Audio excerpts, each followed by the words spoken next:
DNA അഥവാ deoxy റൈബോ nucleic acid. കൂട്ടുകാർക്ക് മീനുവിനെയും അമ്മുവിനെയും പരിചയപ്പെടുത്താം. മീനുവും അമ്മുവും ഒരേ പ്രായക്കാരാണ്. പക്ഷെ ഇവർ തമ്മിൽ ചില വ്യത്യസ്തതകളുണ്ട്. മീനുവിന് നീണ്ട മുടിയുണ്ട്, എന്നാൽ അമ്മുവിൻ്റെ മുടി ചുരുണ്ടതാണ്. മീനുവിന് അമ്മുവിനേക്കാൾ നീളവുമുണ്ട്. ഇത്തരത്തിലുള്ള വ്യത്യസ്തതകൾ മാത്രമല്ല, സമാനതകളും കൂട്ടുകാർക്കിടയിലും ശ്രദ്ധിച്ചിട്ടില്ലേ? ഇവയിൽ ചില സ്വഭാവ സവിശേഷതകൾ മാതാവിൽ നിന്നോ പിതാവിൽ നിന്നോ ലഭിച്ചതാവാം.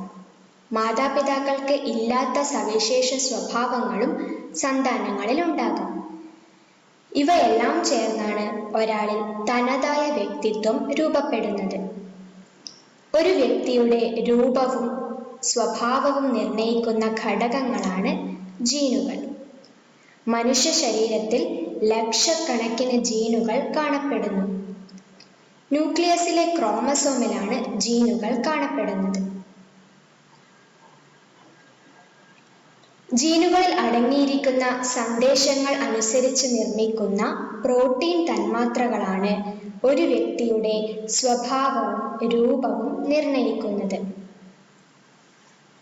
പാരമ്പര്യ സ്വഭാവങ്ങളുടെ വാഹകരായ ജീനുകൾ എന്ന സന്ദേശത്തെ വഹിക്കുന്നത് DNA എന്ന വാഹനങ്ങളാണ്.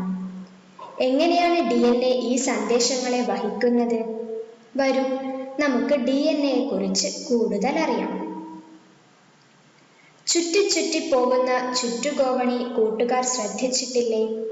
അതുപോലെയാണ് നമ്മുടെ DNA. 1953 James Watson, Francis Crick എന്നീ ശാസ്ത്രജ്ഞരാണ് DNA ചുറ്റുകോവണി മാതൃക അവതരിപ്പിച്ചത്.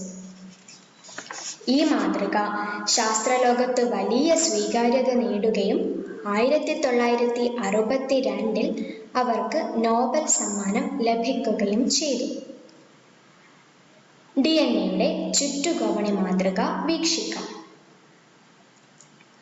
ചുറ്റുകോവണി മാതൃക പ്രകാരം DNA തന്മാത്ര 2 ഇഴകൾ ചേർന്നതാണ്. ഈ ഇഴകൾ പഞ്ചസാരയും ഫോസ്ഫേറ്റും ചേർന്നാണ് നിർമ്മിച്ചിരിക്കുന്നത്.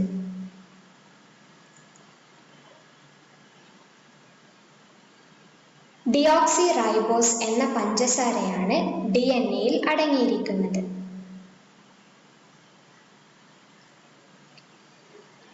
ചുറ്റുകോവണിയുടെ പടികൾ നിർമ്മിച്ചിരിക്കുന്നത് നൈട്രജൻ അടങ്ങിയ തന്മാത്രകളായ നൈട്രജൻ ബേസുകൾ ചേർന്നാണ്. DNAയിൽ 4 തരം നൈട്രജൻ ബേസുകൾ അടങ്ങിയിട്ടുണ്ട്. ഇവയാണ് അഡെനിൻ, തൈമിൻ, ഗ്വാനിൻ, സൈറ്റോസിൻ.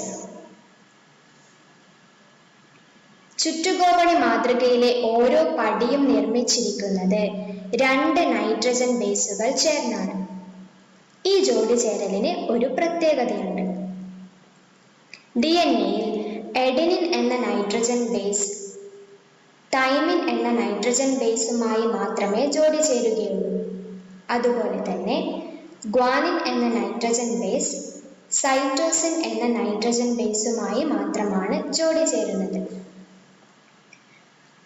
വരൂ, നമുക്ക് DNA സൂക്ഷ്മഘടന നിരീക്ഷിക്കാം. DNA നിർമ്മിച്ചിരിക്കുന്നത് ഏതൊക്കെ തന്മാത്രകൾ ചേർന്നാണ്? ഡിയോക്സി റൈബോസ് എന്ന പഞ്ചസാര,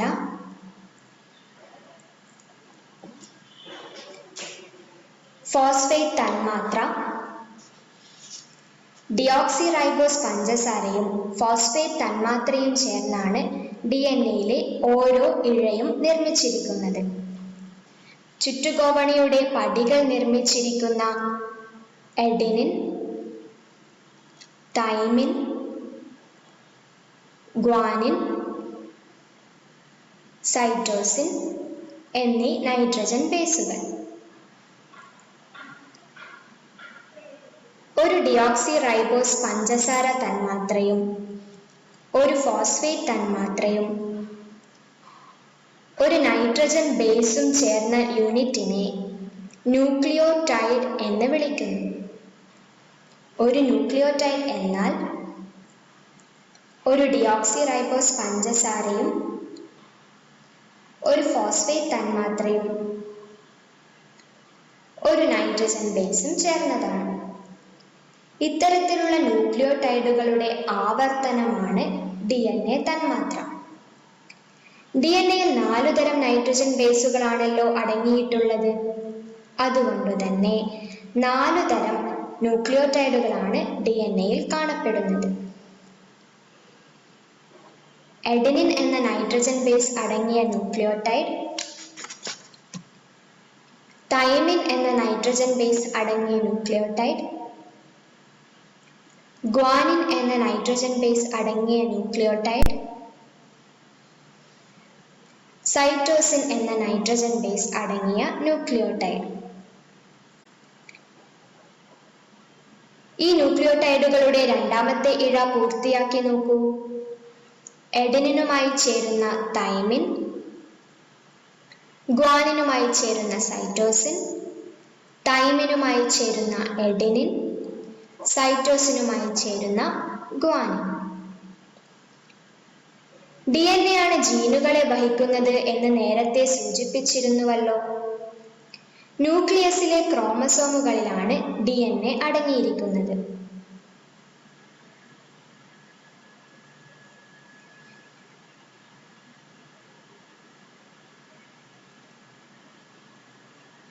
ഈ DNA-യുടെ നിശ്ചിത ഭാഗങ്ങളാണ് ജീനുകളായി പ്രവർത്തിക്കുന്നത്. ജീനുകൾ എങ്ങനെയാണ് പ്രവർത്തിക്കുന്നത് എന്ന് വീക്ഷിക്കാം. ജീനുകൾ എന്ന സന്ദേശത്തിനനുസരിച്ച് നിർമ്മിക്കുന്ന പ്രോട്ടീൻ തന്മാത്രകളാണല്ലോ സ്വഭാവ സവിശേഷതകൾ നിർണയിക്കുന്നത്. DNA-യിൽ അടങ്ങിയിരിക്കുന്ന ഈ സന്ദേശത്തെ എങ്ങനെയാണ് പ്രോട്ടീൻ നിർമ്മാണ സ്ഥലത്ത് എത്തിക്കുന്നത്? കത്തുകളിൽ അടങ്ങിയ സന്ദേശത്തെ അതാത് സ്ഥലത്ത് എത്തിക്കുന്ന ജോലി പോസ്റ്റ്മാൻ്റേതാണല്ലോ. അതുപോലെ നമ്മുടെ കോശങ്ങളിലുമുണ്ട് ഒരു പോസ്റ്റ്മാൻ. ഇവരാണ് മെസഞ്ചർ RNA അഥവാ mRNA-കൾ. mRNA ഒരു തരം RNA ആണ്. DNA-യുടെ സന്ദേശവാഹകനായതിനാലാണ് ഈ RNA-യെ മെസഞ്ചർ RNA അഥവാ mRNA എന്ന് വിളിക്കുന്നത്. പ്രോട്ടീൻ നിർമ്മാണത്തിന്റെ ഘട്ടങ്ങൾ ശ്രദ്ധിക്കാം. ന്യൂക്ലിയസിലെ ക്രോമസോമിലുള്ള DNA-യുടെ നിശ്ചിത ഭാഗങ്ങളായ ജീനിൽ അടങ്ങിയിരിക്കുന്ന സന്ദേശത്തെ വായിച്ചെടുത്ത് mRNA രൂപപ്പെടുന്നു. ഈ mRNA പിന്നീട് ന്യൂക്ലിയസിന് പുറത്തെത്തുന്നു.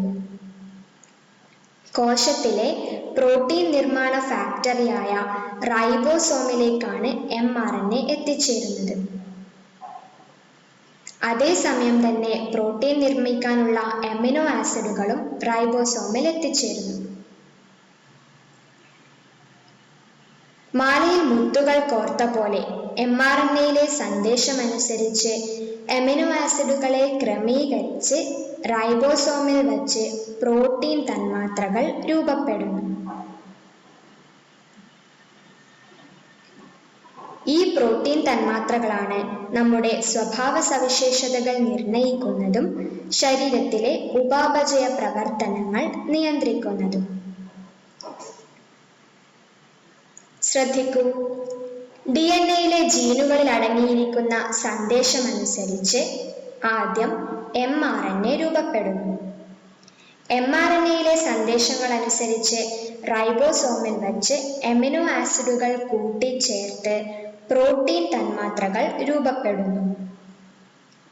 ഈ പ്രോട്ടീൻ തന്മാത്രകൾ സ്വഭാവ സവിശേഷതകൾ നിർണയിക്കുകയും ഉപാപചയ പ്രവർത്തനങ്ങൾ നിയന്ത്രിക്കുകയും ചെയ്യുന്നു.